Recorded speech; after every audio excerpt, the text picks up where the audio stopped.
pembicara yang baik itu bisa melihat kekuatan dari data ini atau kekuatan dari baseline ini untuk di-capitalize terhadap poin yang dia ingin sampaikan gitu. Jadi bodo amat lu ngomong apa, tapi sebelum lu benar-benar bisa ngerti dan memahami dan kemudian dapetin sense of belonging dari isu ini, gua akan terus ngomong itu terus ke kamu gitu. Dari sejak awal, saya sangat percaya kemampuan berkomunikasi ini akan menentukan sukses tidaknya kita sebagai leader. Bahkan menentukan kita bisa jadi leader atau tidak gitu. Bisa naik emang enggak.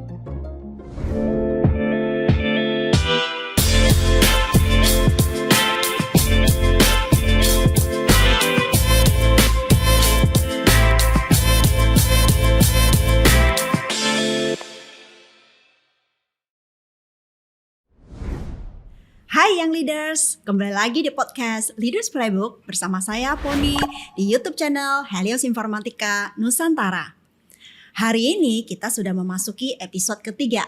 Masih ingat gak di episode kedua kita membahas tentang apa? Nah, di episode 2 kita membahas mengenai bagaimana membangun skill sehingga bisa mempengaruhi atau menjadi influence yang baik kepada tim dan dengan peers-peers lainnya. Tetapi juga kita percaya bahwa untuk membangun kemampuan bisa menjadi seorang influencer yang baik, tentu dibutuhkan communication skill yang baik juga. Nah, hari ini kita akan membahas mengenai cara komunikasi yang efektif, tapi ala leader. Nah, menurut teman-teman, emang beda sekali cara berkomunikasi before and after menjadi leader. Saya coba ajak teman-teman bayangkan. Pada saat Anda sebelum menjadi leader, apabila Anda miskom dengan peers Anda atau teman Anda, paling impact-nya di antara kalian berdua saja. Tetapi kalau Anda sudah menjadi seorang leader, apabila Anda salah mengkomunikasikan atau lawan bicaranya salah menangkap pesan yang disampaikan, bisa saja menimbulkan konflik antara divisi yang tidak dibutuhkan. Nah, dengan demikian tentu saja kemampuan untuk berkomunikasi secara efektif menjadi sangat key bagi seorang leader untuk dikuasai. Seperti episode sebelumnya, hari ini saya juga membawa bintang tamu dan sosok hari ini sangat cocok dengan topiknya karena dia salah satu jagoan dalam hal komunikasi. Nah, saya kenalkan bintang tamu saya, Mas Suryo Suwiknyo. Apa kabar Poni? Baik Mas. Mas Suryo sebelumnya adalah mantan bos saya ya waktu zaman saya di IBM begitu. Ya. Tetapi sekarang Mas Suryo sendiri sebagai CEO dari PT Titan Infra Energy. Nah, mungkin Mas Suryo bisa diceritain sedikit juga profilnya karena teman-teman yang leaders mungkin belum cukup mengenal ya. Jadi dari backgroundnya supaya nanti mereka bisa belajar banyak hal juga dari Mas Suryo nih. Ya. Saya pikir versi 30 detiknya aja lah ya, jangan terlalu panjang ya. Saya sebetulnya banyak menghabiskan karir saya di IBM dari tahun 1990-an, kemudian sampai pada posisi presiden direktur, dan kemudian setelah di IBM saya bekerja di Philips Indonesia. Jadi ada 3 divisi di situ, lampu, alat kesehatan, dan peralatan elektronik rumah tangga. Di Philips jadi presidennya Philips selama kurang lebih 5 tahun begitu. Itu Philipsnya khusus yang healthcare kalau nggak salah ya Mas ya? Awalnya itu semua Pon. Okay. Jadi 3-3-nya itu di tempat kami. Nah kemudian berjalannya waktu Philips itu spin off. Pertama yang di spin off dulu adalah unit lampunya. Jadi kalau kita tahu Philips hari ini, lampu Philips itu sebetulnya pemiliknya bukan lagi Philips, tapi company namanya Signify. Gitu. Tapi dia boleh menggunakan brand Philips. Nah karena dia di spin off globally ya tentu saja harus keluar dari organisasi. Tapi di awal itu di 2-3 tahun pertama itu 3 unit besar itu. Nah tersisa 2 unit yang kemudian 2 unit itu digabung menjadi unit yang sebetulnya berfokus pada kesehatan. Nah karena Philips sendiri secara global memfokuskan dirinya di bidang industri kesehatan. Setelah bergabung dengan perusahaan Amerika, IBM, perusahaan Eropa, Philips boleh dibilang katakanlah dari benua Eropa, kayaknya ada tantangan untuk mencoba masuk ke perusahaan lokal gitu. Jadi masuklah ke Titan Group ini. Which is totally different industry juga ya Mas ya? Berbeda. Jadi IBM dengan Philips berbeda, di Titan juga berbeda karena di sini kita menangani ada tambang, ada kontraktor pertambangan, ada infrastruktur berbentuk jalan ratusan kilometer dan kemudian pelabuhan. Jadi ini benar-benar industri yang beda banget dengan yang sebelum-sebelumnya gitu. Tapi prinsip leadership kan sebetulnya sama. Betul. Ya, jadi hal-hal yang sudah kita pelajari di masa lalu ya bisa diterapkan sekarang. Izinkan saya kasih komentar sedikit ya. Saya sebetulnya kagum sekali waktu kamu membuka acara ini. Kamu fasih luar biasa gitu. Jadi saya bilang Poni ini udah berubah luar biasa 20 tahun. Saya udah masuk generasi yang muda Mas. Waduh, luar biasa. Jadi sebetulnya kalau mau belajar komunikasi, kalau lihat cara bicara kamu begitu, tidak perlu belajar dari saya, kamu aja. Tapi ini komunikasi ala leader Mas. Nah, itu kan jadi beda aja. Mas. Kamu udah fasih sekali itu, waduh luar biasa. Bagus Makasih loh Mas. Bagus. Udah cocok jadi host ini, podcast. Nanti keterusan ya Mas. Iya, jangan lupa kerja tapi. Oke Mas, kalau kita kembali ke topik ya Mas ya. Mas Surya berarti pertama kali masuk ke leadership berarti zamannya IBM ya Mas. Betul. Saya masih ingat banget Mas waktu saya report ke Mas Suryo gitu ya.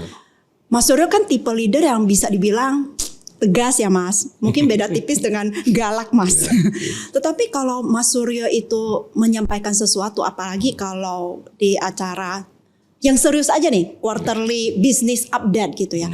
Tetapi itu jadi ajang yang kami tunggu-tunggu Mas. Karena Mas Suryo memang punya kemampuan untuk menyampaikan sesuatu dengan sangat, packagingnya itu yang membuat itu jadi sangat menarik. Nah, skill itu memang dari dulu memang jago atau melalui proses belajar juga ya dan trial error juga sehingga Mas Suryo itu bisa membungkus suatu komunikasi dengan baik dengan audiens yang berbeda-beda Mas. Thank you Pon, dan mohon maaf ya kalau dulu galak ke kamu juga. Sekarang udah rada jinak sedikit lah. Gitu. Nah, saya memahami dari sejak awal saya bekerja karena melihat leader-leader di IBM yang senior-senior saya. Saya melihat mereka ini luar biasa caranya berkomunikasi. Dan saya juga melihat bahwa IBM memang mempersiapkan leader-leader itu salah satunya dengan kemampuan berkomunikasi. Nah, dari sejak awal saya sangat percaya kemampuan berkomunikasi ini akan menentukan sukses tidaknya kita sebagai leader. Bahkan menentukan kita bisa jadi leader atau tidak gitu. Bisa naik apa enggak. Gitu. Itu justru salah satu KPI juga penilaian gitu ya Mas. Itu luar biasa. Kita bahkan mohon maaf ya ini agak ekstrim. Kita sering mendengar ada leader yang pintar ngomong doang tapi nggak bisa kerja gitu. Ya. Kita sering loh dengar kayak gitu. Tapi kita jarang mendengar ada leader yang nggak bisa ngomong tapi bisa kerja. Jarang kamu mendengar begitu. Betul. Yang ada adalah orangnya pintar banget ngomong nggak bisa kerja. Betul. Tentu ini contoh yang kurang baik.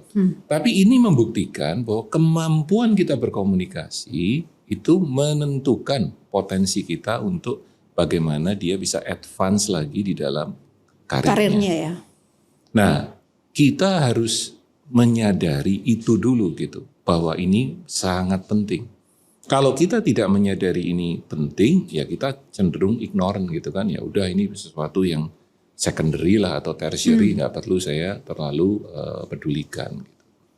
Nah, karena saya menganggap itu penting, saya mencurahkan perhatian khusus di situ. Saya kemudian ingin agar bagaimana saya bisa cukup efisien di dalam berkomunikasi, efektif di dalam berkomunikasi. Banyak orang itu tidak sadar bahwa membaca pikiran orang itu kan sulit sekali gitu. Betul. Jadi saya ingin menyampaikan sesuatu, masa saya diam aja gitu?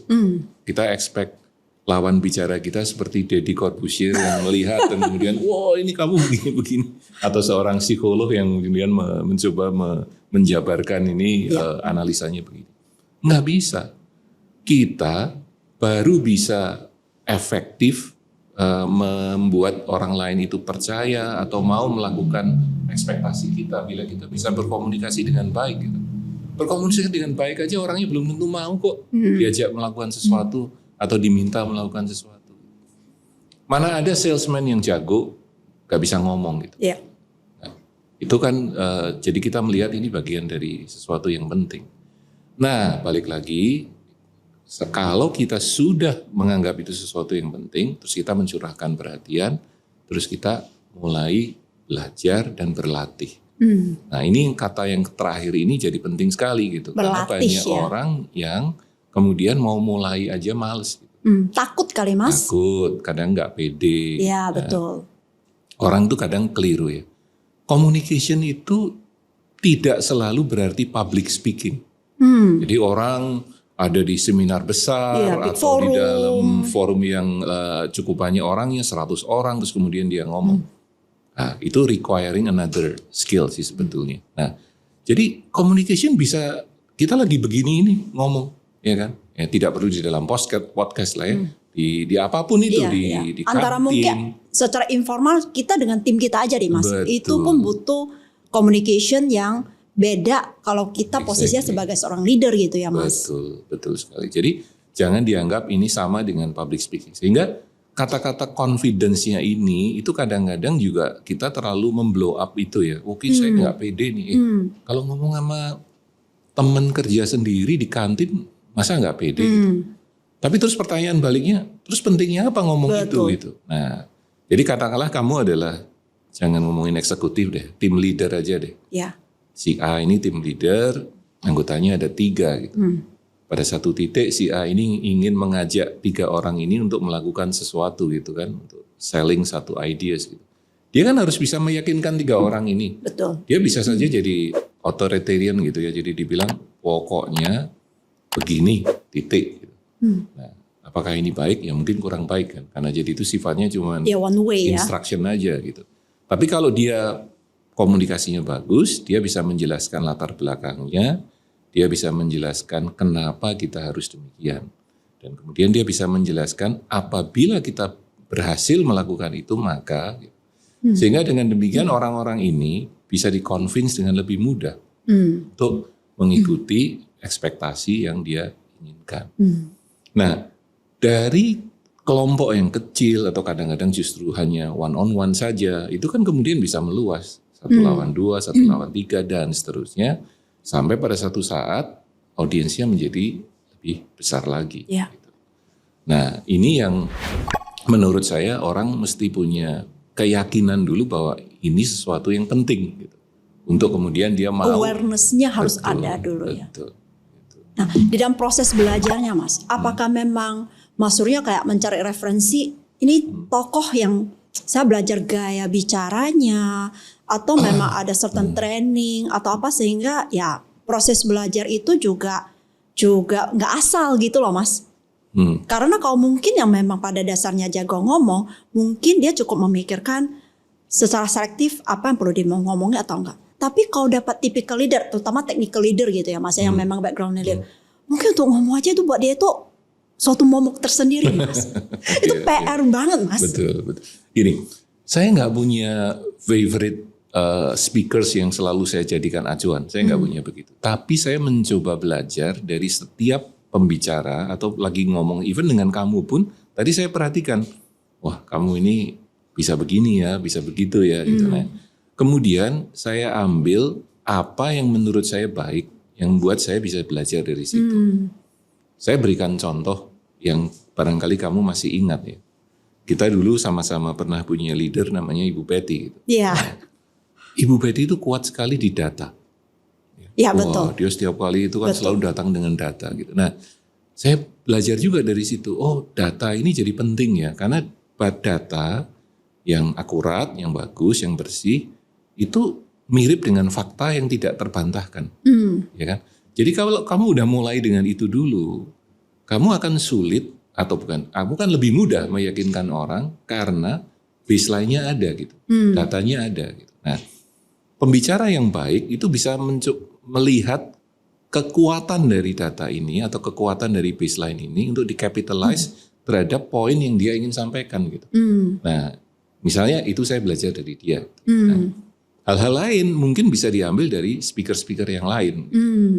Ada speaker-speaker lain yang kuat di icebreaker-nya misalnya. Ini kalau ngomong jangan serius mulu nih, Ya, harus ada itu jagoannya guyonnya. Mas Surya sebenarnya, icebreaker ya. Oke lah, tapi saya rasa banyak speaker begitulah ya. Icebreakernya dia tahu kapan waktunya dia masuk, kamu tahu kapan melibatkan audiensnya. Kalau kamu perhatikan zaman dulu, kita bisa scolded atau kemudian marah-marahin orang gitu, tapi di saat yang sama kita bisa mengangkat dia juga di depan publik begitu ya. Jadi ada keseimbangan antara negatif, positif, yin dan yang-nya itu ada keseimbangan. Nah, hal seperti itu, kamu kalau mau mencurahkan perhatian, banyak speaker bagus itu punya hal yang bisa diambil gitu. Jadi kembali saya pribadi nggak punya favorite gitu, yang mana. Nah, di dalam prosesnya ya ada trial and error juga seperti yang kamu bilang gitu. Kadang-kadang kita pas bicara, waduh kayaknya ini kurang pas gitu. Ini kemudian hari diperbaiki lagi. Kamu sebagai leader di Helios hari ini mungkin punya kesempatan untuk mempraktekkan ilmu kamu dengan cukup frequent kan. Betul. Nah ini yang dimanfaatkan bagaimana overtime itu jadi lebih bagus.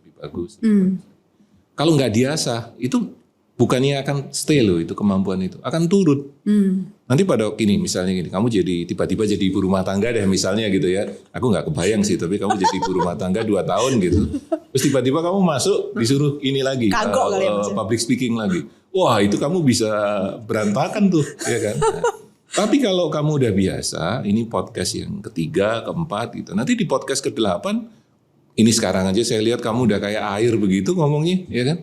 Nanti di podcast yang ke-8, ke-9 kamu udah bisa bersaing dengan Najwa Shihab kali. Waduh amin. Wah itu salah satu fans saya juga nih. Ya itulah kira-kira. Oke. Thank you loh Mas. Artinya kita belajar itu ya nggak mesti yang formal, training sebanyak in anytime dengan siapapun. Yang penting awareness-nya bahwa dan kita tahu itu penting sehingga mengasah terus-menerus ya Mas. Betul. Nah, tapi saya juga melihat seberapa penting komunikasi. Sebenarnya gini, kita melihat contoh lah Steve Jobs. Dia kan saya yakin orang thinker ya Mas yang ngomong. Tapi kalau dia on the stage presentation itu kan bagus banget. Jadi saya juga percaya nih aura seorang leader, karismanya itu keluar kalau memang punya kemampuan itu juga Mas. Atau Is dibalik. it true? Bisa dibalik juga. Kamu ingat Jack Ma juga kan dia ngomong. Ya. Waktu saya belum jadi apa-apa, saya ngomong begitu banyak hal yang bagus, yang Tidak baik, didengarin, nggak didengerin. Sekarang saya udah jadi orang kaya nomor sekian di dunia, saya kentut pun dibilang merdu sekali. Kan dia pernah ngomong begitu, ya kan? Jadi pertanyaan saya adalah, ini orangnya udah jadi top luar biasa. Sehingga apa yang keluar dari mulutnya itu dianggap sesuatu yang luar biasa bagus, atau sebaliknya. Ya kan? Jadi makanya saya barangkali ada menawarkan alternatif dari opini bisa itu. aja Nah, seperti itu. menurut saya kedua-duanya. Ya. Kalau Jack Ma udah jadi Jack Ma yang sekarang ngomongnya belepotan, kamu juga malas dengar. Betul. Gitu. Jadi tidak inspiratif gitu ya Mas ya. Tapi ada orang yang bukan orang kaya, namanya siapa? Jack Mi lah gitu ya misalnya gitu ya. Ngomongnya sama kayak Jack Ma, nggak kita dengerin juga gitu. Betul. Jadi artinya sebetulnya apa? Ya gabungan dari dua-duanya itu loh. Ya kan? Nah, oleh sebab itu ya kita sebetulnya karena kita belum sekelas Bill Gates atau Steve Jobs atau Jack Ma, setidaknya ilmunya yang kita tarik dari situ. Bagaimana cara kita berkomunikasi dengan lebih baik. Paling nggak kita menang separuh lah gitu. Ngelawan orang yang menang dua-duanya gitu kan. Kira-kira begitu. Oke, kalau kita lebih deep lagi Mas, kita bicara teknik. Biasa kan bilang voice, gesture, expression. Itu juga menentukan sekali. betul. Sama satu lagi kata the magic of three is very important. Kalau menyebut sesuatu jangan banyak-banyak, nanti lebih banyak lupanya. Iya. Saya mau komentarin itu dulu yang the magic of three. Baru 2 hari yang lalu kalau nggak salah ya, kita dapat berita duka Paus meninggal. Iya, Pop Francis. Rest in peace, Papa Francisco gitu. Iya. Dia waktu di Indonesia ngomong ada sesuatu gitu, terus itu ditulis di media sosial dan media elektronik. Gitu. Dia bilang, saya bilang tuh ke para pastor-pastor, kalau khotbah jangan lebih dari 10 menit. Nah, ya kan? Sebetulnya si Pope ini juga udah ngomong hal-hal yang mirip seperti yang kamu tadi Jangan ngomongin. banyak-banyak ya. Jangan panjang-panjang nih. Orang kalau span of attention-nya cukup pendek gitu kan. Nah, terutama mungkin yang dia maksud adalah waktu misa di gereja kali ya. Demikian halnya kita di meeting, percakapan-percakapan seperti ini. Intensinya itu kan harusnya nggak boleh terlalu panjang gitu. Orangnya bisa teler nih. Apalagi, mohon maaf, kalau dia secara intellectual level atau kelasnya ini relatif ada di bawah. Wah, span of attention-nya itu pendek gitu. Habis itu dia kayaknya dengerin tapi sebenarnya udah nggak dengerin lagi. Nah, the magic of three sebetulnya banyak sekali berhubungan dengan span of attention ini. Yang dia katakan dalam contoh pause itu 10 menit gitu. Kalau 10 menit kamu disuruh ngomongin 10 poin nggak mungkin. Yeah. Jadi makanya kenapa itu keluar orang dengan three. Gitu. Katanya yang paling gampang aja definitely 1 dan 2 itu terlalu sedikit, 4 kebanyakan jadi dipilih 3 lah gitu. Tapi apakah kemudian kamu harus memaksakan itu 3? Saya nggak begitu. Kalau di meeting tersebut yang paling penting adalah 1. Ya saya mendingan ngomong 1, tapi diingat saya elaborasi, saya kupas mendalam, dan saya repeat berulang kali. Kata repeat Mas, seberapa sering harus repeat? Okay. Apakah sampai level kayak brainwash? Ini pertanyaan juga sangat bagus. Tergantung kepada siapa kita bicara. Ya, kalau kita bicara dengan orang-orang yang levelnya sangat senior, bahkan mungkin atasan kita gitu. Kan communication tidak selalu ke bawah, kan ke atas juga gitu. Betul. Mungkin merepeat itu lebih dari sekali, itu ada risikonya gitu. Ya paling maksimum 2 kali lah ya. Atasan kita kan kita anggap berpikir saya nggak ngerti gitu ya. Gitu. Dia bisa tersinggung gitu kan. Atau bisa dianggap lupa begitu. Tapi kalau kita bicara dengan level yang lebih bawah, waktu saya bilang lebih bawah ini adalah level yang mohon maaf sangat di bawah. Gitu ya. Repetisi itu amat sangat diperlukan. Karena mereka itu cenderung abai terhadap ignorance terhadap sesuatu yang disampaikan. Gitu. Dikasih tahu sekali, senyum-senyum ya gitu. Tapi iya yang enggak firm gitu ya. 2 kali, 3 kali, 4 kali, 5 kali. Ya boleh kamu bilang itu sebagai brainwash, boleh saja. Tapi menurut saya itu sangat diperlukan. Nah, bila kita keseringan ngomong sama yang di level itu, gaya komunikasi kita secara tidak kita sadari bisa berubah juga. Karena kita jadi udah terbiasa bicara dengan audiens di level itu. Contoh, apa yang biasa sering terjadi dalam kasus saya jadi sering repeat otomatis. Padahal belum tentu dibutuhkan. Ya kan? Nah, jadi itu jadi kayak otomatis aja di otak saya gitu. Ini terbiasa jadinya. Ngomong di tengah, ngomong di belakang, ngomong lagi gitu. Buat orang-orang yang diajak bicara yang kecerdasannya tinggi, posisinya tinggi gitu ya. Kadang-kadang itu agak annoying gitu. Karena kita jadi seolah-olah kayak mengulang-ulang kaset rusak gitu, ulang lagi, diulang lagi gitu. Nah, tapi kalau kamu sering dengar saya dulu bicara, saya selalu bilang begini. Saya mengambil risiko dianggap sebagai referennya Indonesia Raya yang diulang-ulang ya. Tapi saya tidak terlalu peduli karena message ini penting. Saya selalu memulai dengan excuse itu. Jadi bodo amat lu ngomong apa, tapi sebelum lu benar-benar bisa ngerti dan memahami dan kemudian dapetin sense of belonging dari isu ini, gua akan terus ngomong itu terus ke kamu gitu. Sampai kamu muntah gitu, kira-kira begitu. Ini kalau ke level yang agak ini kita ya. Kalau ke atas ya jangan begitu, itu bunuh diri juga gitu. Ya, menarik. Mas, sekarang kalau kita, tadi kan repeat seberapa frekuensi segala macam. Kalau kita bicara tingkat detailsnya. Nah, kapan kita perlu detail? Kapan kita tidak perlu detail? Terutama Mas, kalau kondisi berita bagus, nggak perlu detail pun orang semuanya udah menyambut dengan baik ya Mas. Nah kalau beritanya kurang bagus, ini kan serba salah ya. Tidak menyampaikan, dikip sendiri salah. Menyampaikan takut menimbulkan keresahan. Nah Kadang kita sebagai leader tuh bingung, kita keep sendiri atau sampaikan, atau setengah versi, tapi takutnya mereka berasumsi interpretasi sendiri lagi gitu. Iya. Ada tips khusus Mas? Kamu makin lama pertanyaannya makin sulit Pon ya. Minum kopi dulu Mas. Saya akan coba jawab itu dari dua penggalan dari pertanyaan itu ya. Yang terakhir itu kan, atau yang pertama itu adalah seberapa detail. Tingkat detail dari apa yang kita sampaikan itu juga sangat dipengaruhi oleh kepada siapa kita bicara.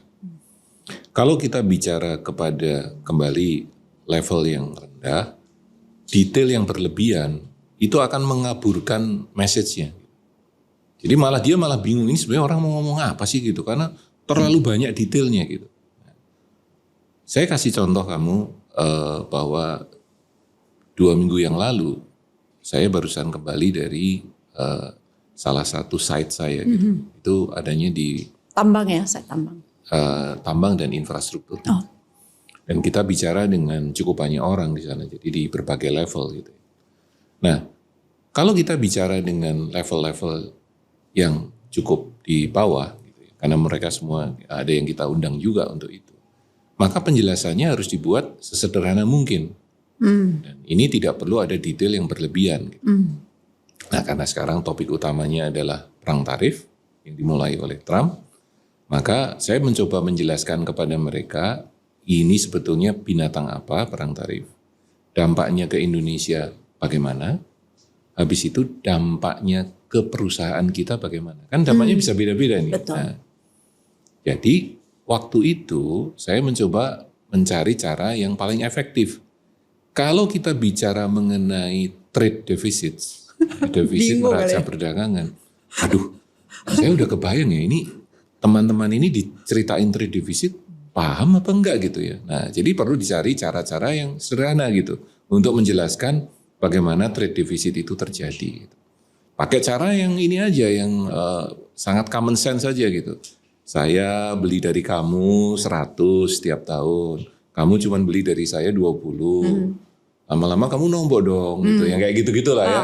Yang cara yang sangat-sangat disederhanakan gitu. Ya. Nah, kalau kamu nombok terus lama-lama kamu marah, kamu belinya lebih banyak dong, gimana sih gitu ya, kayak gitulah ya. Nah, jadi udah nggak ada lagi suatu definition mengenai trade deficit itu apa ini. Yang penting itu. Pemahamannya itu harus sama. Nah, ini kenapa, terus dampaknya apa gitu. Nah, terhadap perlambatan ekonomi kan kita mesti nyeritain juga tuh diurut sampai ke komoditas di mana kita bermain. Ini yang pakai paling gede siapa gitu. Nah, kalau dianya sakit ya, terus gimana gitu? Dia mau butuh apa dari kita jadi berkurang. Gitu. Ya, jadi balik lagi tingkat dari detailnya itu disesuaikan dengan audiensnya. Jangan terus kamu berpikir bahwa orang yang di atas sekali di atasnya kita itu juga jadi lebih suka makin lama makin detail. Enggak juga. Jadi yang di bawah sekali itu jangan dikasih terlalu detail. Yang paling cocok dikasih detail itu yang tengah. Makin kamu naik, sebentar, makin kamu naik, kamu juga jangan terlalu detail. Ya, saya kasih contoh yang agak ekstrim deh, ekstrim banget nih. Kamu mau lapor ke Pak Prabowo gitu, masa kamu kasih dia detail yang luar biasa? Bisa pusing dia, iya kan? Kan nggak bisa begitu. Jadi itu kurvanya adalah tidak detail. Lama-lama makin naik tidak detail lagi gitu. Kira-kira begitu. Nah, terus pertanyaannya penggalannya di mana ya itu tergantung kita. Karena saya nggak tahu span of communication-nya itu mau seberapa luas. Tapi yang ingin saya tekankan adalah jangan berpikir karena yang di bawah tidak detail, yang di atas harus detail sekali gitu. Ya, yang di tengah yang harusnya itu detail sekali. Nah, terus dari sisi detail tadi kan sudah disampaikan lah. Hal yang lain lagi adalah ya kita juga harus bicara mengenai dimensi dari kualitas audiensnya itu sendiri gitu. Saya kalau bicara dengan tim finance begitu, ya saya agak detail lah. Secara financial ini kita ngomongin berubah angka juga anyway gitu ya. Kita lagi ngomongin top line, ngomongin cost efficiency, EBITDA-nya berapa, perbandingan terhadap yang sebelumnya bagaimana, industri standarnya bagaimana, itu kita ngomongin agak detail. Tapi kalau ngomongin sama orang sales, itu baliknya kan ke angka. Iya. Angka penjualan. Lu budgetnya berapa, udah berapa, pipeline lu mana, dan seterusnya. Itu all the usual thing gitu. Yeah. Jadi detailnya agak beda gitu. Granularity dari data detailnya agak beda gitu.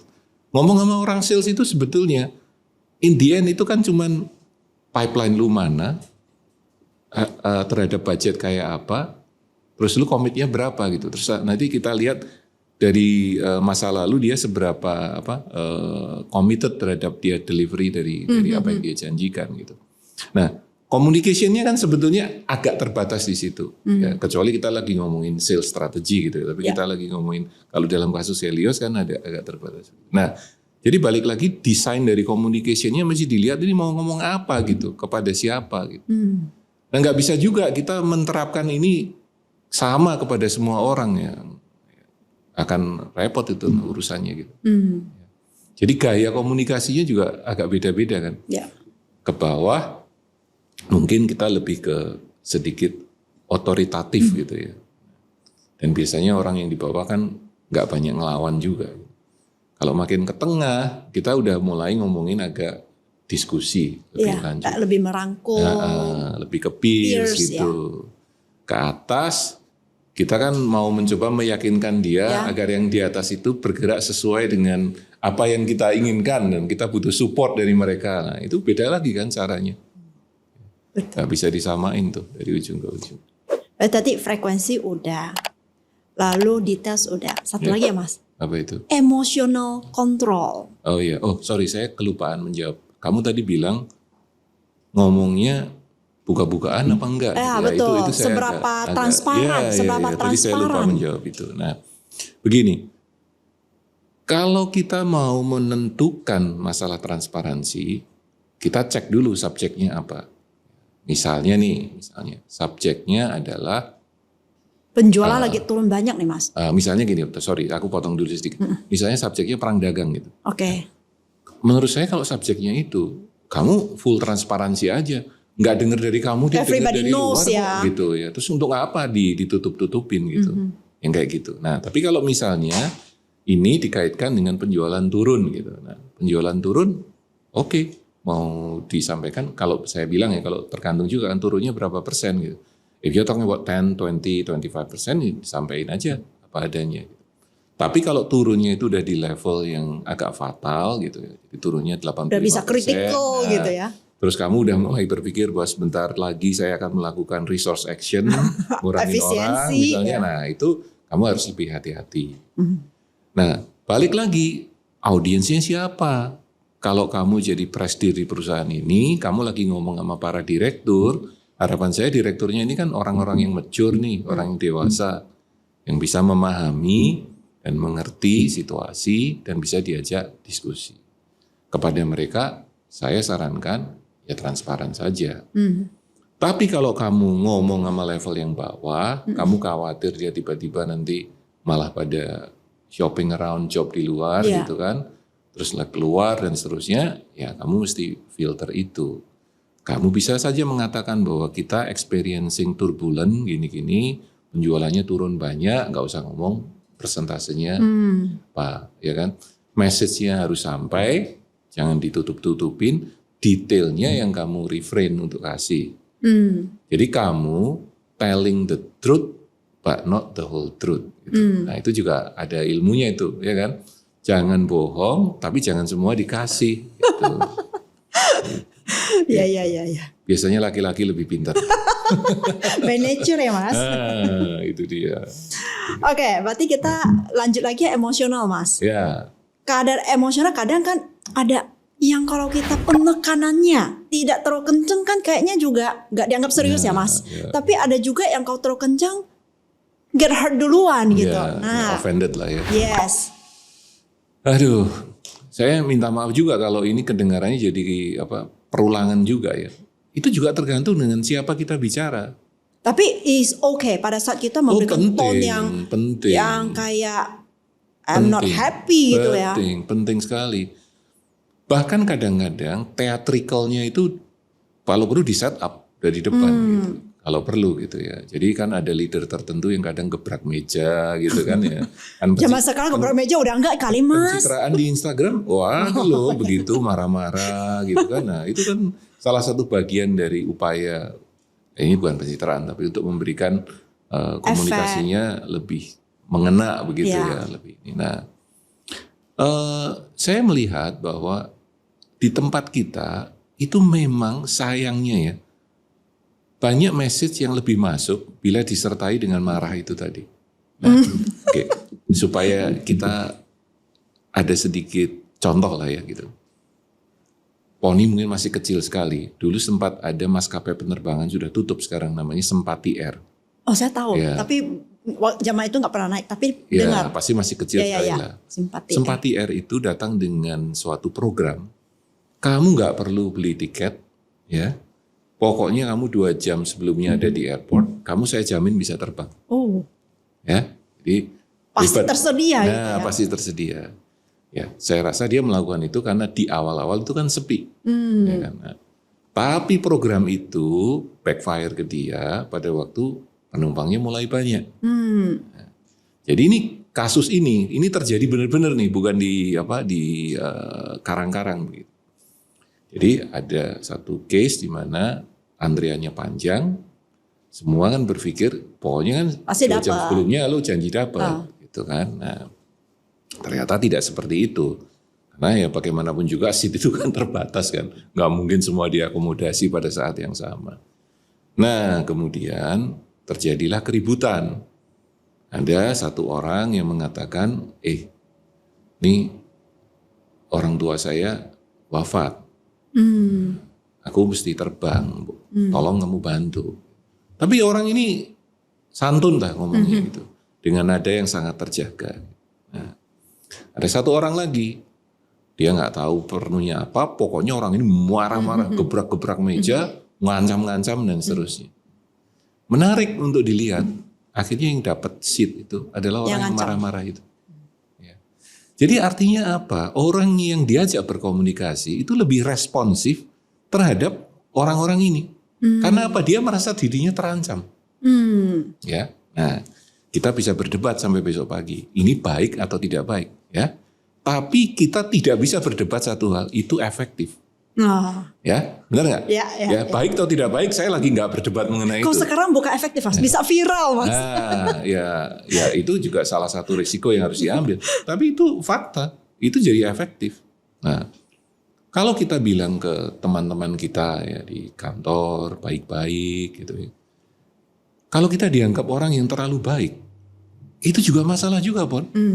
Karena apa? Karena alam bawah sadar mereka mengatakan, if I didn't do apa yang kamu ngomongin, ya saya nggak akan kenapa-kenapa kok. Ciponi ini baik sekali kok. Gitu. Itu juga masalah kayak gitu. Setuju. Tapi kalau kamu di kantor, kamu jalan, orang itu takut melihat kamu karena kamu dianggap kayak vampire gitu ya. Nanti habis ini darah saya disedot, itu kan juga masalah juga. So you need to be somewhere in between gitu. If you want to be an effective leader. Gitu. Ya. Kamu boleh ingat kata-kata ini in the years to come ya. Leadership is not a popularity contest. Kamu kalau mau jadi popular leader, gampang. Naikin aja gajinya terus 20% setiap kuartal gitu. Udah pasti disayang habis gitu. Wah, Ciponi, wah, top luar biasa. Cantik sekali. Segala macam. Then you became very popular.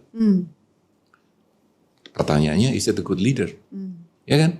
Nah, jadi itu yang perlu diingat. Gitu. It's not about popularity. Gitu. But how can you be effective as a leader? Ya kan?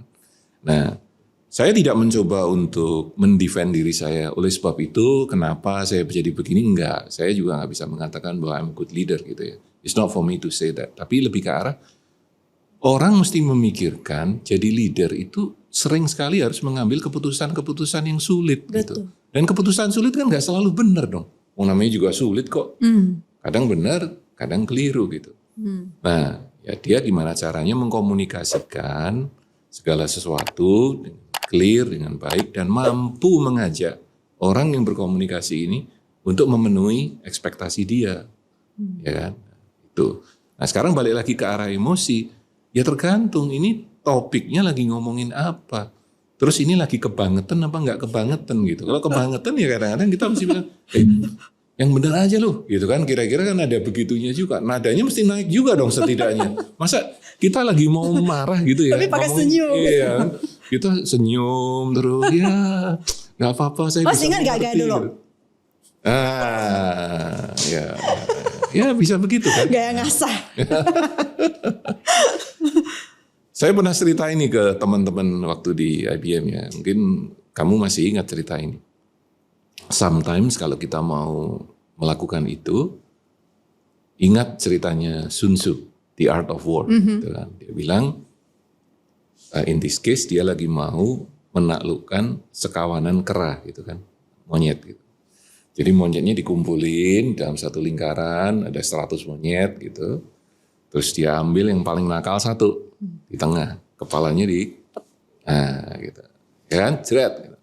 Tapi di depan semua monyet ini. Nah, habis itu sisa monyetnya nurut semua gitu. Kira-kira begitu kan. Nah, tolong jangan dipahami ini secara letterless tapi ambil esensinya. Esensinya diambil. Nah, kamu kalau melakukan itu, harapannya monyet-monyet yang lain langsung itu akan mengerti bahwa oh Mbak Poni ini kalau udah serius konsekuensinya ini, bahaya kira-kira juga itu. Ini. Maka kalau dia ngomong, ini saya mesti kerjain nih dan kerjakan gitu. Ya kan?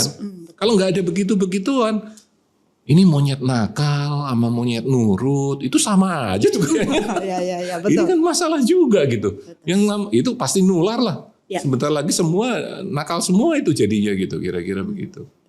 Mas, gimana memastikan bahwa pesan ide kita itu benar dibuy-in? Bagaimana kita mengetes atau mengukurnya, Mas? Sering kali kebijakan kita itu kan tidak bisa dilihat dengan segitu mudahnya, ya kan? Sering yang kita bisa lihat adalah orang sudah masang sign ke kiri. Komunikasi tertulis atau nonverbal ini menurut saya sama pentingnya. Karena tidak semua orang yang kita lead itu punya privilege ketemu kita, mendengarkan kita bicara. Karena kalau semua orang bekerja working from home semua, bondingnya itu nggak ada. Nanti individualismenya itu makin mengental. Tanpa disadari. Nah, jadi meeting fisik kamu tetap harus lakukan. Mungkin tidak bisa terlalu sering, itu tetap harus lakukan. Di meeting yang kayak begitu, biarkan saja ada masa di mana ada interaksi sosial. Kenapa? Memang nggak pernah ketemu kok, ya kan?